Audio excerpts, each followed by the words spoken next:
Find out how a single swipe could end up emptying your entire bank account.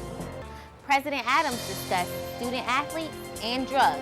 Find out what he had to say next. I'll tell you about a campus group that works to turn food waste into food that can be used. Coming up, find out what exciting events are going on right here in Athens. You don't want to miss it. The Bulldogs suffered another defeat in basketball, but the Diamond Dogs remain on top. I have all this and more with sports next. Find out where you can see this Chariot next. And it started right here in Athens, but it has since become a national event. But make sure you come out on Friday where you might be able to get you a Red Bull and watch the race. I pulled up the mobile site on my phone to find out the library's hours, and in just a touch of a button, it directed me to the page. Unlike men's basketball, the Diamond Dogs will remain undefeated. Update on the story first reported yesterday. That's right, Katie. Investigators say it could be a number of things, but they do know that this case has no connection to the national fraud case with Global Payments. Reporter Phyllisa Pearson tells us just how much diplomas are costing each student. Phyllisa? That's right, Erica. It's not looking too good. Americans 60 and older still owe about $36 billion in student loans, and it doesn't seem like these numbers will change anytime soon. I'm Phyllisa Pearson, Grady News Source. If you are looking for a job with excitement, adventure, and a little bit of danger, volunteers with the Peace Corps say they have a job for you. Think you could give Heidi Klum's Contestants a run for their money? A new shop on campus is giving student designers a chance to debut their talents while letting others buy local. When you have leftovers, do you ever think about giving it away instead of throwing it away? The Campus Kitchen Project, officially known as the Campus Kitchen Task Force at UGA, is a developing campus group with one main goal in mind: to reduce food waste by feeding senior citizens around the Athens community. Campus Kitchen Project started off as a service learning class, but it has expanded into an organization that collects food from various sources around the community. And the U Garden is one of the main places that provides the food. At the U Garden, volunteers grow their own vegetables to provide to those in need. They take the grown and donated food and recreate it into tasty meals for the elderly. The program's coordinator is very passionate about what Campus Kitchen does to help the community. I really, like engaging in issues of food and kind of looking how our food system aggravates different, food justice issues. Women's Studies professor Cecilia Herles initially started the program as a project for one of her classes. It's a great service learning project for them to become involved with, because we look at how environmental degradation is in connection with social injustice.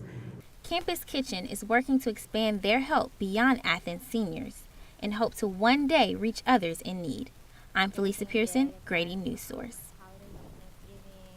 Adams did have some strong opinions about illicit drug use by Georgia football players. He says that if student athletes are not penalized for using drugs, then the university is not serving as the educator it is supposed to be. We want to set a climate where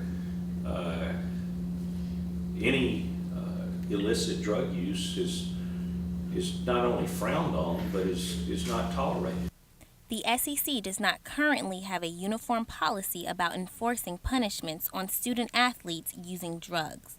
But President Adams wants the university to be a leader by setting an example of doing what's right. I would rather take the high ground and lose a player or two all along than to close my eyes to something that I know to be wrong. So far in 2012, 2 Georgia football players have failed drug tests and another was caught with marijuana. So Phyllisa, who were the players involved and what punishments do they face? Well, Wendell, cornerback Brandon Smith was arrested for second-degree possession of marijuana. Safety Bakari Rambo and linebacker Alec Okertree were the 2 players who failed their drug tests. There have been no confirmed suspension for these players, but this is the most likely punishment.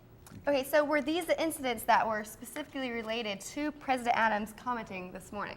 Yes, they were, and President Adams believes in enforcing the policies that deal with these kinds of incidents in a way that is appropriate to the issue. For teammates Matt, Clifton, and Gus, The Red Bull Chariot race is a way for them to bring one of their favorite scenes from the movie Gladiator to life. This is their first year participating in the event, but the La Flama Blancas feel this is a great way to end their senior year. And it's a really great way to participate in the twilight activities without being, on an actual bike. Though they will be using wheels from a bike to help them speed to the finish line. It only took them half a day to build their chariot, but they wanted it to be as simplistic and light as possible. They will be competing against 15 contestants on the streets of downtown Athens. This is the third annual year of the Red Bull Chariot race, and it started right here in Athens, but it has since become a national event. But make sure you come out on Friday, where you might be able to get you a Red Bull and watch the race. The La Flama Blancas believe they have what it takes to win. To win? Well, dedication, determination, and really a great deal of teamwork, It takes teamwork to make the dream work. With a strong chariot and 3 determined teammates, these guys should be ready to put their dream to work on Friday. I'm Phyllisa Pearson, Grady News Source. Nice. Great job.